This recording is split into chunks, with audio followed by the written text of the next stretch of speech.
નમસ્કાર અને આભાર. ચૂંટણી પ્રચારના પડઘમ હવે થોડા જ કલાકોમાં શાંત થઈ જશે. પ્રચાર શાંત થાય એ પહેલા મિરલભાઈને મેં બોલાવી લીધા અને મિરલભાઈ, નેતાજી તો છે ને ખાદીની મસ્ત કુર્તી પહેરેલી હોય, ચકાચક વાળ દાઢી, થાકેલા પાકેલા પ્રચારમાં થાકી ગયા? ચોક્કસ પ્રચારમાં થાકી તો જવાય જ, કારણ કે 18,000 વોટર્સને ઘરે સંપર્ક કરવાનું એક અભિયાન કર્યું હતું. એટલે સતત ને સતત દરેક સોસાયટીઓ મોહલ્લાઓમાં મેં વિઝિટ લીધી છે અને ડોર ટુ ડોર મેં પ્રચાર કર્યો છે. એટલે સ્વાભાવિક છે. 30 વર્ષથી ભાજપનું કામ કરતા હતા. ટિકિટ તમે ભાજપમાંથી માંગેલી બી નથી, ફોર્મ કદાચ નહીં ભરેલું હતું ઉમેદવારમાં ભાજપ તરફથી. ના, મેં તો પછી કોંગ્રેસ પક્ષે દાવેદારી કરવાની જરૂર. અને મેં જોઉં છું એક વસ્તુ સારી દેખાય છે કે સ્વયંભૂ યુવાનોની ટોળકી તમારી જોડે છે કે ભાઈ અમે ખાલી મિરરને જોતા છે, અમને ખબર છે એ માણસ કેવો છે. તમારી આ જરૂર શું પડી કોંગ્રેસ પક્ષે દાવેદારી કરવાની? જરૂર એટલા માટે પડી હતી કે રાજકારણમાં જે વિસ્તારમાંથી અમે વર્ષોથી રાજકારણ કરતા હતા ત્યાં એક શૂન્ય અવકાશ આવતો હતો કે જ્યાં વોટર્સને અને અમારા એવું લાગતું હતું કે હવે કામ પણ નહીં થશે, કોઈ સાંભળશે પણ નહીં, અને તદુપરાંત હવે આ જે પાછળ જે શાસકો શાસન કરતા હતા એ જ માથા પર પાછળ પક્ષ તરફથી થોપાયા હતા. તો મતદારોનો થોડો મિજાજ મેં જાણવાનો પ્રયાસ કર્યો અને મને એવું લાગ્યું કે મારે હવે જાતે જ આમાં એમના વતી જે મતદારો છે એમના વતી મારે હવે ચૂંટણીમાં ઝંપલાવવું પડશે. તો તમને એવું કેમ લાગે છે કે શૂન્ય અવકાશ છે કે વારંવાર એકને ફૂંકવામાં આવે છે?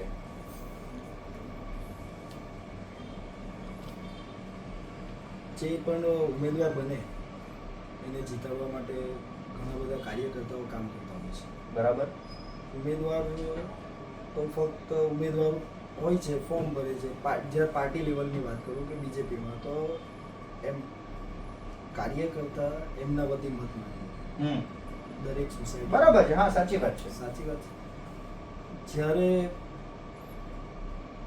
5 વર્ષ દરમિયાન 5 વર્ષની ટર્મ હોય, 5 વર્ષ દરમિયાન એ જ કાર્યકર્તા અથવા એ કાર્યકર્તાના નજીકના કોઈ મતદાર ને ત્યાં કોઈક સામાજિક પ્રસંગ કે કોઈક એવી પરિસ્થિતિ બને કે ભાઈ કોઈ બહારથી મહેમાન આવે કે આપણે હું એક દાખલો આપું છું કે કોઈક આવે અને ત્યાં ગટર ઉભરાતી હોય કે રાતના સ્ટ્રીટ લાઇટ નહીં ચાલતી હોય કે એવા ઇસ્યુ હોય કે રસ્તા તૂટે, બરાબર છે, તો ત્યારે ને પાછા કાર્યકર્તાના ઘરે ઝંડા લાગેલો હોય.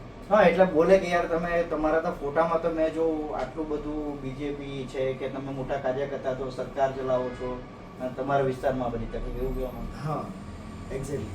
ત્યારે કાર્યકર્તાની અને હાલત કફોડી બની જાય છે. વાત તો સાચી યાર. કદાચ હવે મારો 1 કરોડનો બંગલો હોય, મેં વૈભવી વિલાસમાં હોઉં અને મેં મારા મિત્ર માટે મત માંગ્યા હોય કે મારા પાર્ટીના માણસ માટે મત માંગ્યો, પણ મારા ઘરની બહાર જ જો રસ્તો તૂટેલો હોય પછી મારો કરોડનો બંગલો શું કામનો? આ પરિસ્થિતિ એવી બને. આ ખરેખર ઉજળિયાત વર્ગની વેદના કહેવાય એમ જોવા જાય તો. હા, ઉજળિયાત હોય કે સામાન્ય હોય, કોઈ પણ હોય, વેદના તો વેદના જ હોય. માણસ નાનો હોય કે મોટો હોય, થોડું તો સામાજિક રીતના બી જોવા તો પડે. ચાલો, તમે હિંમત કરી, તમે જ આ વિસ્તારમાં રહ્યા છો, તમને લાગે તમે જીતી જશો? મેં 10 તારીખે 10/4 મને કોંગ્રેસ તરફથી ટિકિટ એલોટ ફાઇનલ થઈ. 11 તારીખે મેં ફોર્મ ભર્યું. મેં ફોર્મ ભર્યું તે દિવસે મેં જીતી. ઓકે. મારી જીત તે દિવસે થઈ ગઈ. એનું કારણ શું? ઘણા જણા એવું કીધું કે ના એ નહીં ભરે, બરાબર. એ નહીં ભરશે, એ હિંમત નહીં કરશે. હમ બરાબર, મેં કહ્યું હમ કે આ મારી જીત છે. હમ બરાબર. પછી થોડાક તે પણ આ જીતમાં મતદારો તો જોઈશે ને. મારી જીતની વાત છે. હમ હમ 13 તારીખે ચકાસણી હતી ત્યારે પણ ઘણા જણાએ કમેન્ટ કરી, ઘણા જણા મને મહિલાને કીધું કે એ તો ખાલી નરિયા નાટક છે, કંઈને ને કંઈ ફોર્મમાં આમ તેમ કરીને હમ એ થઈ જશે, એનું ફોર્મ રદ થઈ જશે. તે દિવસે મારી પાછી જીત થઈ. બરાબર. મારું ફોર્મ એટલે મોરલી તમે વધારે સ્ટ્રોંગ થયા, મારું ફોર્મ ચકાસણીમાં પાસ ક્લિયર થઈ ગયું. યસ. પછીનો તબક્કો આવ્યો 15 તારીખનો કે ફોર્મ ખેંચવાની છે. 6 તારીખ. તે દિવસે પાછા બધા ચાલુ થયા કે ભાઈ ફૂલ બધા જે આમ પાર્ટીના જે મેં આ વર્ષો આટલા કર્યા એ બધા મારા મિત્ર પણ છે. હા. અને મારા એમની સાથે સંબંધ પણ સારા છે. હા. ઘણા જણા મને કહેવા પણ આવ્યા કે આવું ના કરાય, ખેંચી લે આમ તેમ. અને લોકો જે બહુ મારી સાથે પરિચય નહીં હતો એવા લોકો બહાર બેસીને કમેન્ટ બી કરતા હતા કે એ ફોર્મ ખેંચી લે, આજે ખેંચાઈ જ જાય. અને મને તો એવું લાગે કે લોકો શરત પણ મારી શરત માંથી જો કે ખેંચી જ લે કે હે. ખેંચી લે. અને આ બાજુ જે મને જાણતા હતા તે એમ કે કોઈ પણ સંજોગે નહીં ખેંચે. બરાબર. બરાબર, એ જે કસમકસ ચાલતી હતી હમ એને મેં 15 તારીખે મેં ફોર્મ નહીં ખેંચ્યું. તે દિવસે મારી એક ઓર તમે જીત થઈ ગઈ. ગયું. બરાબર, ને મેં ઉમેદવાર જાહેર થઈ ગયા. જાહેર થઈ ગયો. બરાબર છે. પછીનો તબક્કો જે આવે તે પ્રચાર પ્રસારનો. હા. તો એમાં મેં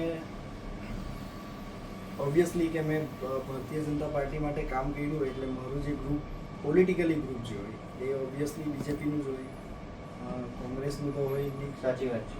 હવે એ બધા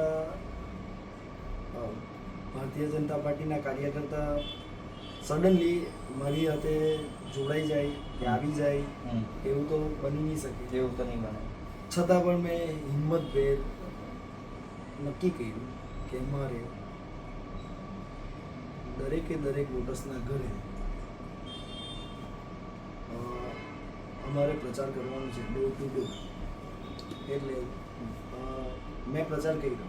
અને આજે લગભગ 23 તારીખ થઈ તો મેં 80% હું ગણી શકું કે 80 થી 85% મેં મારું કામ પૂરું કરી દીધું. હમ મેં દરેક જગ્યાએ મેં વોટર્સના દરેક ઘરે મેં રૂબરૂ પ્રશ્નો આવ્યો વોટર્સનો. પ્રશ્ન છે. એકચ્યુઅલી મેં તો તમને કીધું છે ને કે મારે પ્રચાર કરવા મેં તો જીતી જ ગયો છું. એટલે મારે તો એ જોવું હતું કે એક્ઝેક્ટલી પબ્લિકના મગજમાં શું ચાલતું છે, એમના શું પ્રશ્ન છે. તો એકવાર એ વિઝિટ બી મેં કરી લીધી. એ જે બધા પ્રશ્ન હતા એ થોડુંક મેં માઇન્ડ પણ કરી લીધું છે કે એક્ઝેક્ટલી ગ્રાઉન્ડ શું પોઝિશન છે. તો હવે ચાલ તમારે તો એમ બી વિકાસના કામો તો થવા લાગ્યા ને, રોડ રસ્તા બનવા લાગ્યા, હવે રસ્તાની ક્વોલિટી ડાઉન નીકળી. હા ભાઈ, હું એ જ કેમ કે જો તમે કરી જ શકતા હોય રોડ રસ્તા અત્યારે જે ગતિમાં જે આ જે મેં તબક્કો જ્યારે મેં તમને કીધું આ બધો એ ટાઈમ પહેલાં બધા કામો સુસુપ્ત અવસ્થામાં પડેલા હતા. બરાબર. એ એકદમ કોઈ ત્યાં મુવમેન્ટ મને દેખાતી નહીં હતી. પણ જેવું ફોર્મ ભરાયું પછી ખબર પડી કે હવે તો ટફ ઇલેક્શન થવાનું. બરાબર, તો ખબર નહીં ક્યાંથી બધી એજન્સી બધી એકદમ આવી ગઈ, ફટાફટ બધા કામો ચાલુ થઈ ગયા. ને ઘણી જગ્યાએ તો મને બી ખબર બી પડી કે ઘણી જગ્યાએ તો નવા કામો પણ ચાલુ થઈ ગયા. મારી જગ્યાએ અગર કોઈ બીજો ઉમેદવાર હોતે તો એ કામો અટકાવી શકતે, કારણ કે આચારસંહિતાનું પીરિયડ છે. પણ મારું તો મને એવું લાગે કે મારે તો કામ જ કરવાના છે. અરે પણ એમાં ક્વોલિટી નથી તેનું શું? ક્વોલિટી તો હવે હું ગેરંટી કે તમે જીતીને આવે તો ક્વોલિટી સચવાશે, આવી ક્વોલિટી નહીં મળે. ક્વોલિટી તો વ્યક્તિ પર આવે. વ્યક્તિ કોણ છે તમારી એના પર ક્વોલિટી મેન્ટેન કરે. બરાબર, તો અમે કેવી રીતના વિશ્વાસ કરીએ તમારી ક્વોલિટી સારી રહેશે? રહેશે. તમે એવું શું કરશો? એટલે ચોક્કસ જો મને જનતા હવે જનતા વિજય બનશે. હવે જનતાની જીત થશે. જનતાની જીત. તમે જીત, હવે જીતવાનું કામ જનતાનું છે. હવે જનતાનું છે. અરે વાહ, બરાબર. સાચી વાત છે, સાચી વાત છે. હા, હવે જનતા જીત. તમે તમારું ફોર્મ ભર્યું, તમે તમારું ઉમેદવાર જાહેર કરી, બરાબર છે. હવે જનતાએ બટન દબાવવાનું છે એમ. જનતાએ બટન દબાવવાનું છે ને જનતાએ જીતવાનું છે. જનતા જીતી, બરાબર, તો કામ થશે. એ રીતના કામ થશે. પણ એમ એટલે તમે નવું શું કરશો એમ? તમે રોડ બનાવતી વખતે વિસ્તારમાં ફરવાના છો, કોન્ટ્રાક્ટરને મળવાના છો, નગરપાલિકાને તમારું આયોજન આપશો, કઈ રીતનું શું પ્લાનિંગ? મારી વિઝિટ તો રહેશે જ. પહેલા તો મુખ્ય કામ છે કામને મંજૂર કરાવવાના. બરાબર બરાબર છે. મંજૂર થયા પછી એ એજન્સી કઈ રીતના કામ કરે એ પહેલા આપણે જોઈ લેવા. બરાબર. પછી થોડીક વસ્તુ એવી બી આવે કે એજન્સીઓને બી ઘણી તકલીફો પડતી હોય છે. એવી સત્ય વાત છે. હા, એજન્સીઓને તકલીફ પડે. એજન્સીઓને બી તકલીફ પડે છે. એવું નથી કે પબ્લિકને જ તકલીફ પડતી છે, કે એજન્સીઓને બી તકલીફ પડતી છે, પબ્લિકને બી તકલીફ પડતી છે. તો સમન્વય કરીને કેવી રીતના કાર્યો જે થતા છે એ ગુણવત્તાસભર થાય એ જોવાનું કામ માનતું છે. તમારે ત્યાં હળપતિ વાસ છે બધા, તમારે ત્યાં આ રામના મોડા છે, આ બધી વિસ્તાર વિકાસ ઓછો દેખાય. એમાં એ ટૂંકના માટે શું કરશે?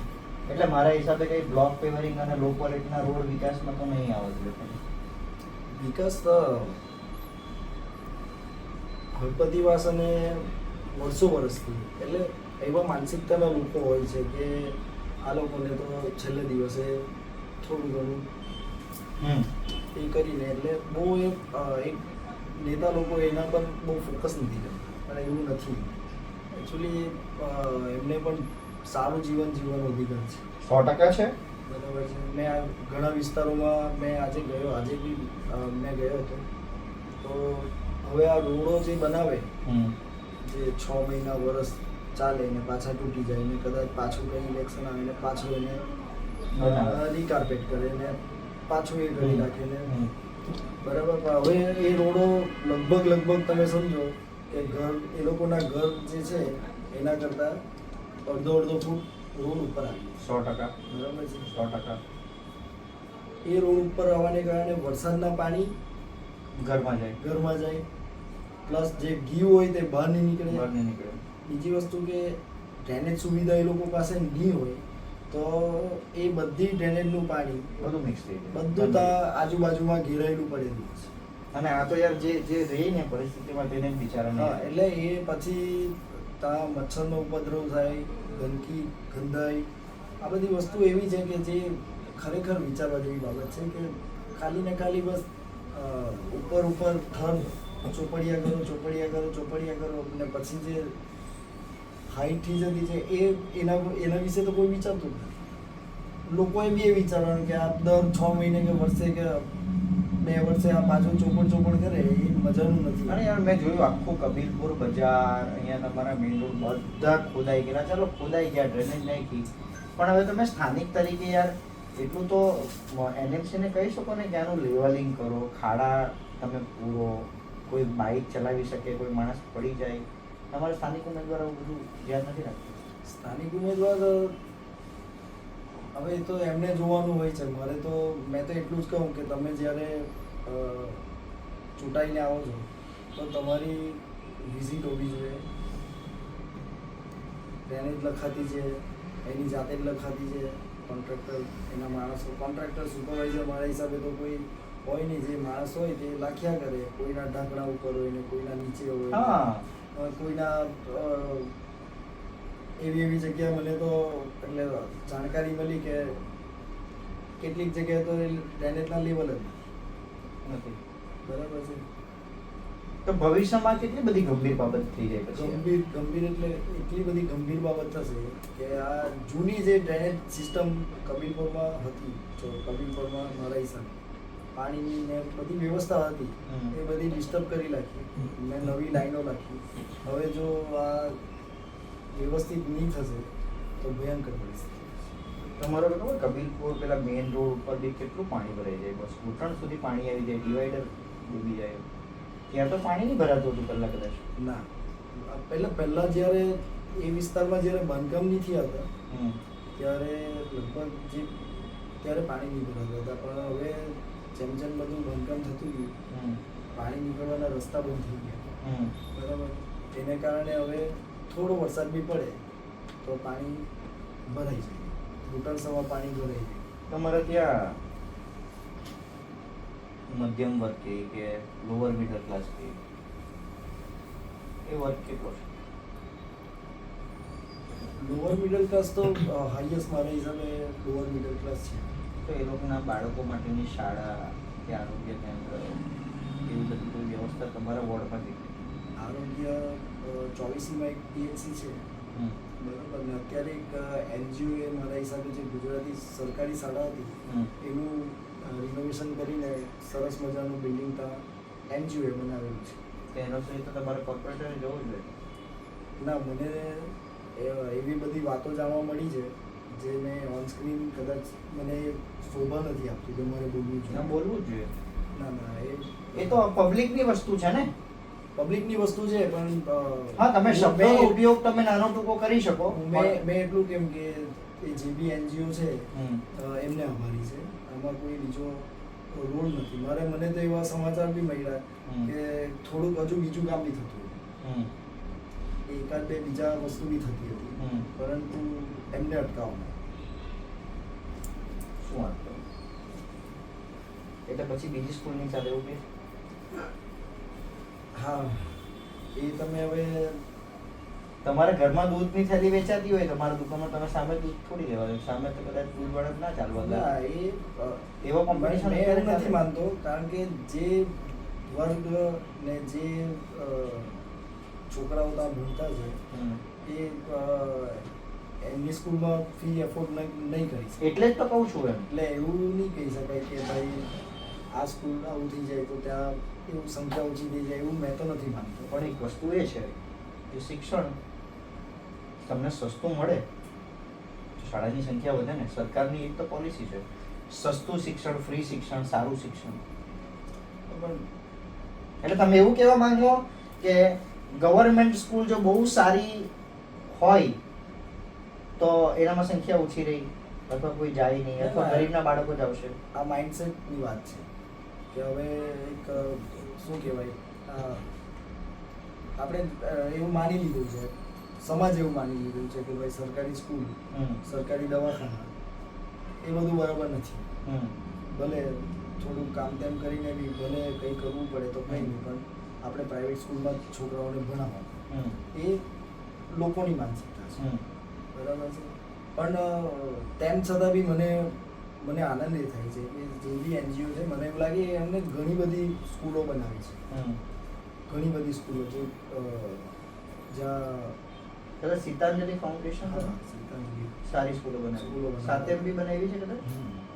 ને એ તો પ્રાઇવેટ સંસ્થા છે, એને તો બિચારે હેલ્પ કરવા માટે, લોકોનું કલ્યાણ થાય એના માટે કદાચ ફંડિંગથી, સ્વફંડિંગથી એમને કદાચ એમને બનાવી છે.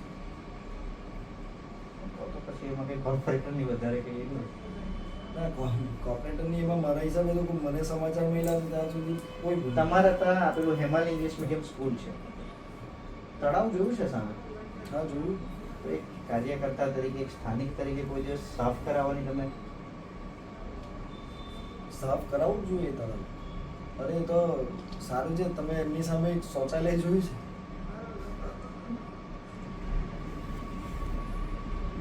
અગાઉના ખરાબ ટાઈમમાં હાલત છે. નહીં, પણ અત્યારે ભલે જે હાલતમાં હોય તે, પણ અગાઉના ટાઈમમાં એ શૌચાલય ત્યાં નહીં હતું. અચ્છા. બરાબર. એ શૌચાલય ના હોવાને કારણે ત્યાંના જે પ્રિન્સિપલ હતા એમણે મને કીધું કે આ સ્કૂલની સામે જ સવારની પોરમાં બધા લોકો એ કરી જાય, ટોયલેટ કરવા ટોયલેટ કરી જાય, શાળામાં એ કરી આ ટાઈપમાં. એટલે આ ટાઈમ એટલે હું તમને પાસ્ટ લગભગ એમ કહું 10-15 વર્ષ 10-15 વર્ષ પહેલા. ત્યારે બી કદાચ કોઈ તાનાશાહી કે આપણે કહી શકીએ એવા કોઈ જે હતા જે આવા કામોમાં ઇન્ટરેસ્ટ નહીં રાખતા હતા, તો ત્યારે બી અમે એક પ્રોગ્રામ કરેલો કે ભાઈ શાળાના બાળકોને કેવું કે ત્યાંના સરપંચને ગુલાબના ફૂલ આપીને એટલે જે ગાંધીગીરીનો કન્સેપ્ટ જો ચાલતો હતો તે આપણે આપીએ કે તમે અમને આ આપતા છો, અમે તમને આ આપતા છો. તમારી પાસે આ છે એટલે અમે ગુલાબ આપતા છીએ, અને તમારી પાસે આ છે જે તમે અમને આપતા છો. બરાબર. પ્રોગ્રામ હજુ લગભગ મારા હિસાબે નક્કી થયો ને ખબર પડી ગઈ કે આવું કંઈક ગતિવિધિ ચાલે છે એટલે તાત્કાલિક ધોરણે એટલીસ્ટ એ શૌચાલય ગયેલા હા, કે જેને કારણે બહાર ગંદકી ઓછી થઈ. બહાર ગંદકી છે. પણ એ તળાવને સાફ તો કરાવવું જોઈએ યાર વ્યવસ્થિત. તમારું કબીરપુર એટલે મેઇન મુખ્ય માર્ગ ઉપર છે. સાફ કર્યું ને સાહેબ? સાફ અમને તો નથી દેખાયું. માટી સાફ કરી. માટી સાફ કરી હા, તો માટીની ઇન્કમ તો આવી જશે ને. હા, એ તો હવે થઈ જો હે ને. તો એ ઇન્કમથી કોઈ સારા ડેવલપમેન્ટના કામ થયા હશે. એ તો ઇન્કમ તો નગરપાલિકામાં જતી રહી છે. ટ્રાફિકનો બહુ પ્રશ્ન છે તમારે તો. છે ઘણો બધો. સાંજના ટાઈમે તો એનું નિવારણ લાવવાના કોઈ ઉપાય તમારી પાસે? લાવશું. અત્યારે તો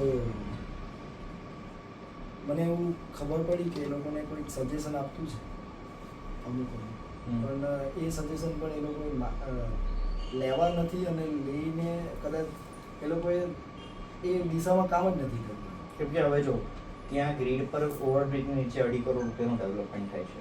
વોકવે ના છે તે સબ બને છે. ચાલો પબ્લિક આવશે, સાંજે તો બધી લક્ઝરીઓ બી જાય છે, તેના પબ્લિકને બી કદાચ એક સ્થાન સારું બેસવા મૂકવા થાય.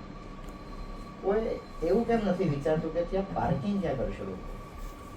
પાર્કિંગના પ્રોબ્લેમ તો છે જ ને. ઘણી વખત બધી લક્ઝરીઓ ઊભી રહી જાય છે. કેમ કે આપણે જોઈએ આપણા ત્યાંના આઈ એમ સોરી ટુ સે પણ નાગરિકોની ભૂલ છે. ધારો કે બિહાર ફાર્મની અંદર ફંક્શન હોય, અંદર પાર્કિંગ મોટું હોય, તે છતાં લોકો રોડ પર બહાર પાર્ક કરીને જાય. તો તમારે એકચ્યુઅલી તમારા નાગરિકો વચ્ચે પણ આ સમન્વય કેળવીને એ લોકોને પણ આ બધી સૂચનાઓ મળીને તો પાલન થાય એવી પોલિસીઓ નગરપાલિકા સાથે તમારે બનાવવી પડે, કેળવવી પડે. ધન્યવાદ. ભલે ને કાર્યવાહીઓ કરવી પડે. કરવી જ પડે ને. એટલે થોડા પાર્કિંગના ઇસ્યુ તો બધી જગ્યાએ છે જ કે એના લીધે બહુ એટલે હવે કોઈ કસ્ટમર હવે બધા પાસે 4 વ્હીલ વધારે આવે તો 4 વ્હીલ પાર્ક કરવાનું જગ્યા જ નથી. તો એ રસ્તા પર મૂકે. રસ્તા તો ઇનફ છે પણ એ ગાડી પાર્ક કરે ને ત્યાર પછી એક લેન આખી જે જવા આવવાની એ અડચણ એમાં આવે ને જે અંદર બહાર થતું છે કે જે ડાયવર્ઝન આપેલા એટલે કે જે જ્યાંથી આપણે રસ્તો ક્રોસ કરીએ એવી જગ્યા પર બી એ પોઈન્ટ પર ઘણું ટ્રાફિક થઈ જાય, કારણ કે બધાને જ બહુ ઉતાવળ હોય છે. વરસાદમાં શું હાલ છે તમારા વિસ્તારમાં? વરસાદમાં જે મારો વોર્ડ નંબર 5 છે એમાં કાછિયાવાડી અને 24નો કેટલો ભાગ તો ફ્લડેડ એરિયા છે, એટલે કે ભયંકર. તો એટલે ફ્લડમાંથી બહાર કાઢવાના અત્યાર સુધી કોઈ ચોક્કસ કામગીરી નહીં? ચોક્કસ કામગીરી કરાય ને. કે ફૂડ પેકેટ આપીને છૂટું થઈ જાવ? ના, ફૂડ પેકેટ આપવું તમારે સોલ્યુશન લેવા હોય તો પરમેનન્ટ જ લેવા જોઈએ મારા હિસાબે. ફૂડ પેકેટ એટલે તમે જીતી જાય તો તમે ફૂડ પેકેટ આપો કે પરમેનન્ટ સોલ્યુશન માટે સરકારને દરખાસ્ત કરશો? જ્યાં સુધી એનું નિવારણ નહીં આવે ત્યાં સુધી તો ફૂડ પેકેટ તો આપવા જ પડે. બરાબર, પણ ટ્રાય આપણે એ બી કરીએ. ફોટા પડાવો ફૂડ પેકેટ આપી? ના, અત્યાર સુધી પડાયો? પ્રોફાઇલ પર ચેક કરી લો. એક પ્રશ્ન તમારા ત્યાંથી એવો આવે છે કે જ્યારે વરસાદ આવે કેમ કે તમારે ત્યાં ઘણી બધી જગ્યાએ ડ્રેનેજની લાઈન અને વરસાદી પાણીની લાઈન, વરસાદી ગટર આ બધી મિક્સ થઈ ગઈ. એટલે ઘણી વખત પાણી ફોર્સમાં આવે તો લોકોના ટોયલેટમાંથી બી પાણી બહાર આવે, પાણીના નળમાં બી કોઈ વખત ગંદુ પાણી આવી જાય, ગેલું પાણી આવી જાય. અને આ બધી સમસ્યા કેવી છે મિરલભાઈ કે જેનાથી આવે ને તે સમયે તે ભોગવે ને તેને ત્યાં ખબર પડે, ત્યારે એ અકળામણ ને ટેમ્પરામેન્ટ બહુ જ એ થઈ જાય. ત્યારે પછી ઉમેદવારો કોઈ જવાબ નથી આપતા. આવો એક દાખલો તમને યાદ અપાવું. મને તો હવે ડેટ યાદ રહી ગઈ, 5 સપ્ટેમ્બર 2024. તમારા મિત્ર એમ કહેવાય, એમની જોડે તમે તમારો ફોટો જોયો છે, મહેશભાઈ ચેતનાની. હું રિપોર્ટિંગ કરતો હતો ગણપતિ દરમિયાન લાઇબ્રેરી રોડ પર.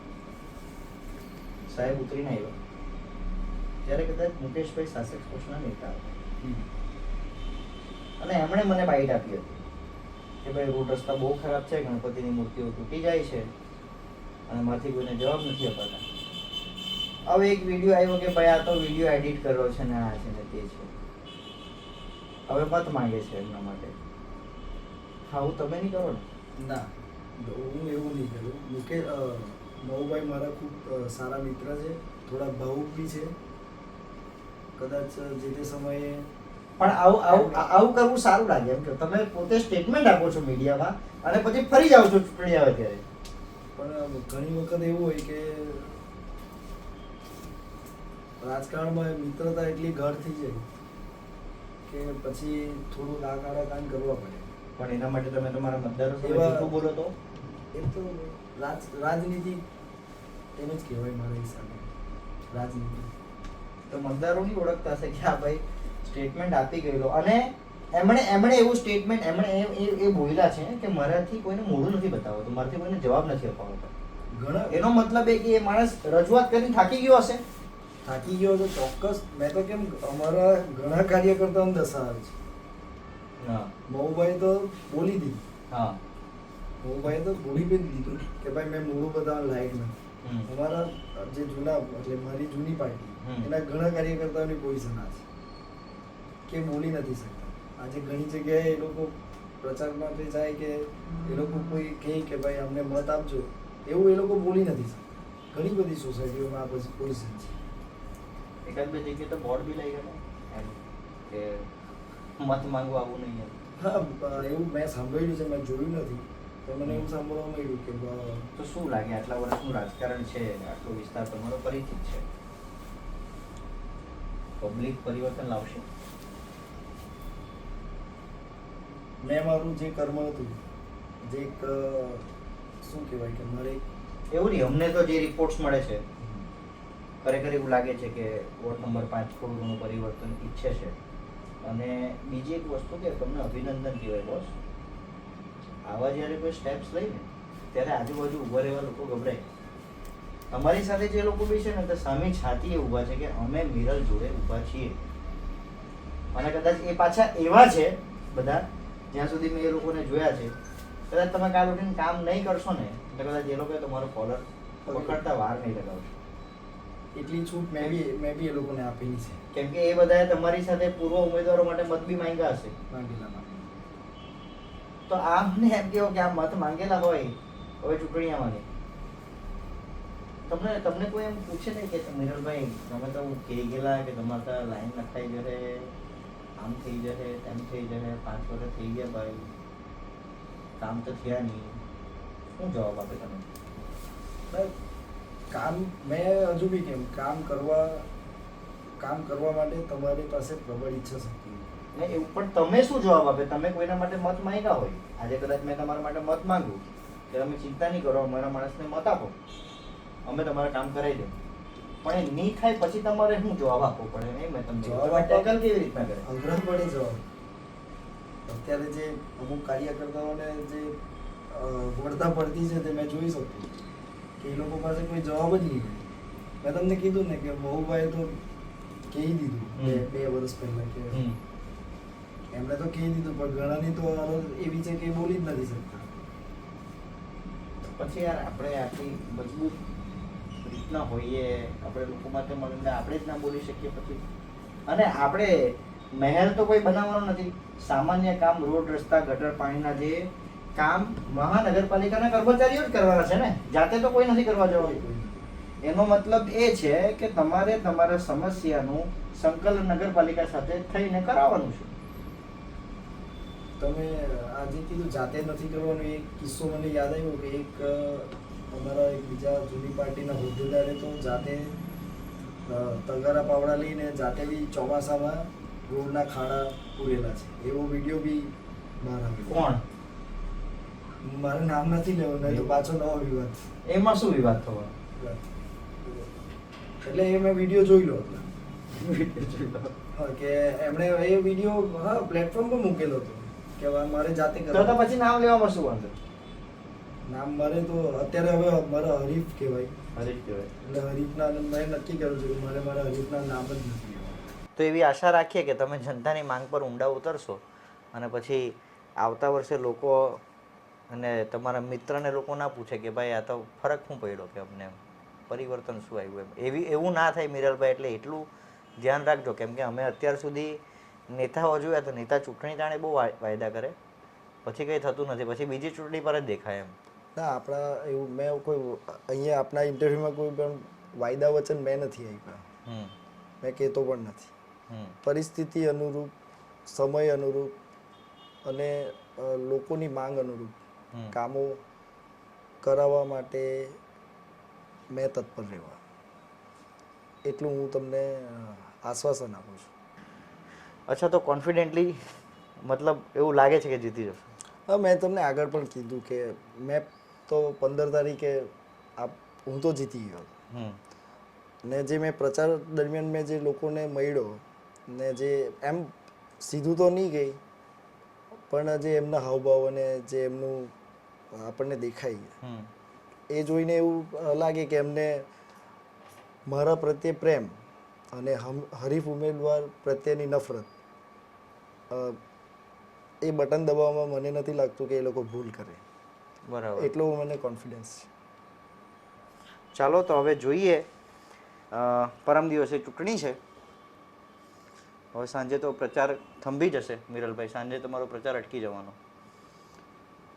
શું પરિણામ આવે છે, વોર્ડ નંબર 5ની જનતા કયા પ્રકારના બટન દબાવે છે, મિરલભાઈને વેલકમ કરે કે મુકેશભાઈને, તે તો જોવાનું રહ્યું. પણ એવી આશા રાખીએ કે જીતે કે હારે પ્રજા સાથે ઊભા રહેજો. જી ચોક્કસ, પ્રજા સાથે તો કાયમ એટલે ઊભા જ રહેવાનું હોય છે. એના માટે થઈને જ મારે આ જે ઉમેદવારી કરવાનું કારણ પણ એ જ છે. મારું વ્યક્તિગત કોઈ એવો ચૂંટણી લડવાનો અને કોઓપરેટર બનવાનો કે એવો કોઈ મારો ઈરાદો હતો પણ નહીં. પણ જે મને થોડુંક જે મેં ગ્રાઉન્ડ રિયાલિટી જોઈ ને જોઈને પછી મેં નિર્ણય કર્યો કે ચાલો આમને આમ તો નહીં ચાલે, કંઈક તો કરવું પડશે. ચાલો જોઈએ તો હવે પ્રજા તમને કેટલી સાથ આપે છે, અને મળીશું પછી ઇલેક્શનના દિવસે કે ક્યારે, અને વાત કરીશું પાછી થાય તો. આભાર આપ સૌનો.